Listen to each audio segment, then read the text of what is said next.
So let's see why predicates are so powerful. The answer actually is going to end up being something called quantifiers.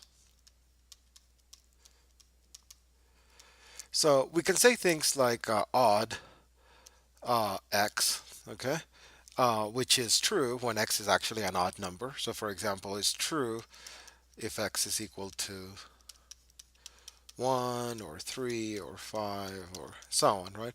But false if x is equal to 0, 2, 4, etc. Okay, so there's um, a particular predicate.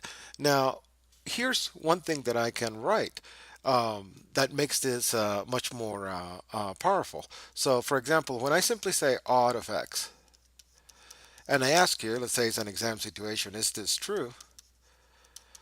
Then there's actually two answers that are going to be right. One of which is you didn't give me enough information because I didn't tell you what x is. And the other one of which would be, well, that's true if x is odd. Okay, I would take either one. But the point is that you simply can't say it's true or it's false because you don't know what x is. Now, another statement that you might actually say is this.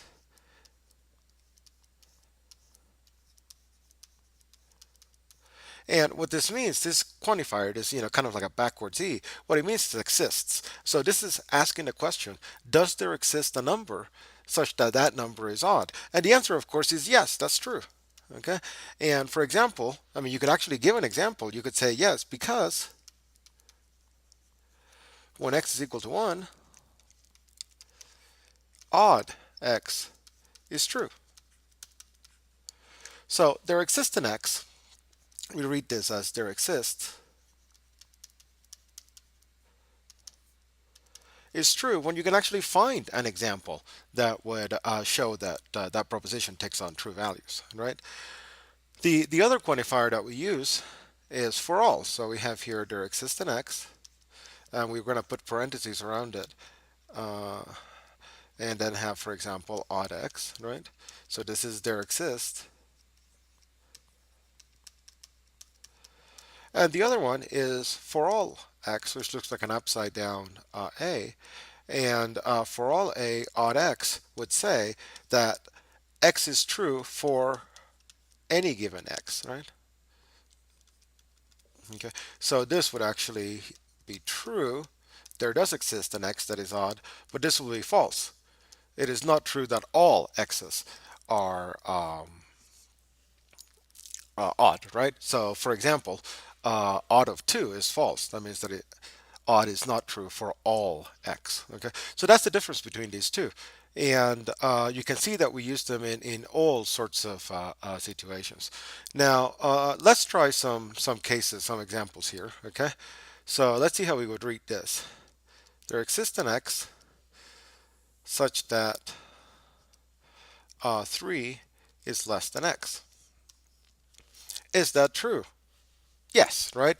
And for example, you could say, well, x could be equal to 10. 3 is less than 10. That is true. Okay. Now let's try for all x is less than 10. Is that true? And in this case, no, it's not true. This is false because, for example, when x is 15, 15 is not less than 10. Now let's combine them. There exists an x such that for all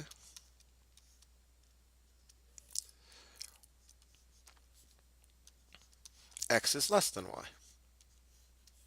Okay. Is this true or false?